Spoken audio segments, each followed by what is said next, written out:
og höfundurinn heitir Sophie Smiley og þessi bók hún gerist í Englandi og þess vegna hún dálítið skrítin nöfn í henni. Sophie Smiley enskumkennari og kennir börnum sem eiga erfitt með að læra. Hún gift og á 2 börn. Hún fæddist 1. mars 1957 nálægt Cambridge. Hún skrifaði margar barnabækur, til dæmis Fótbolta að eilífu sem nýjasta bókin hennar.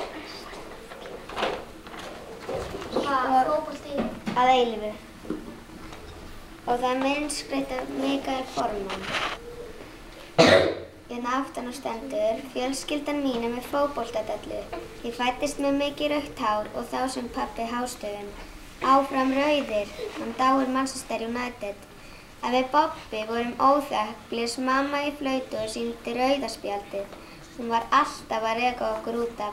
Fótboltaför, eldfuglinn hérna. Höfundurinn hennar heitir Adam Blake og frá Englandi. Fyrsta bókin sem hann skrifaði kom út 2001. Adam Blake á 2 gæludýr.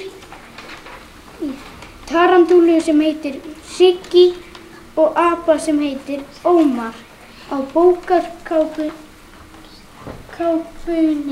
mynd af fugli sem heitir Rebus og Fönix. Fönix eldfugl.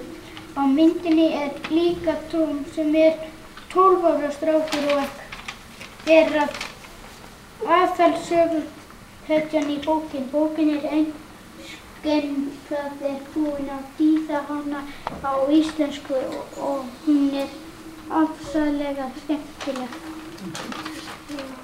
Woodard càng nung nấu ý định chế tạo tên lửa.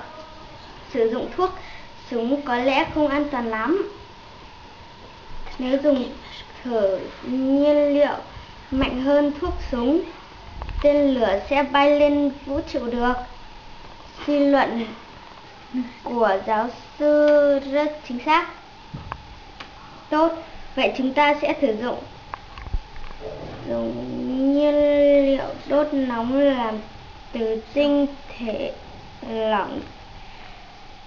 Vâng, thưa giáo sư. Sýndu þeim myndirnar. Svona, með það sjá. Svona, hún var að lesa þessa áfram. Sjá. Svona. Hvernig getur hún lesið? Af því eins og þið lesið á íslensku er hún búin að læra að lesa á víetnamsku. Skildi ekki neitt. Ekki rétt. Það er svo gaman að hlusta. Viljið þið spyrja hana að ykkur?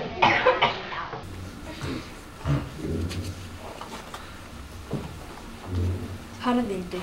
Ég fann brósa ekki aftur fyrr en á 1 mánuði.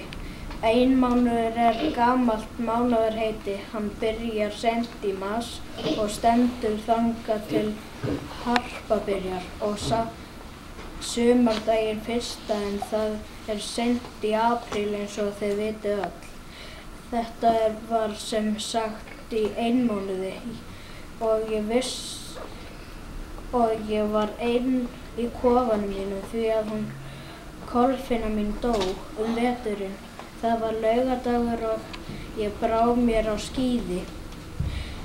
Við Brósi fundumst af tilviljun og þó ég gekk á refaslóðum og auðvitað var ég að vona að ég fyndi Brósa.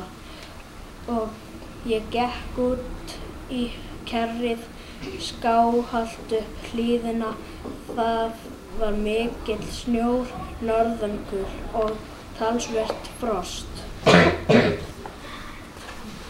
Á næstu 6 árunum það fá þau til að sitja kyrr og halda sér saman.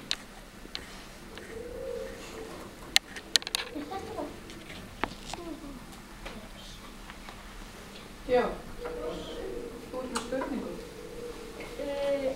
Af hverju valdir þessa bók? Og það finnst hann áhugaverð og skemmtileg. Það segir sig svo. Munið bjarga framtíðinni eða munið ekki breytast í þessu? Þið sigra með kaftinn Ofurbrók, ömmu og afa sem voru svona einhverjum ofurhetju og án þess að þeir við Sáði og Latageir og Keksa sem eru samsagt dýrin þeirra. Benóni. Hvað er margar blaðsíður?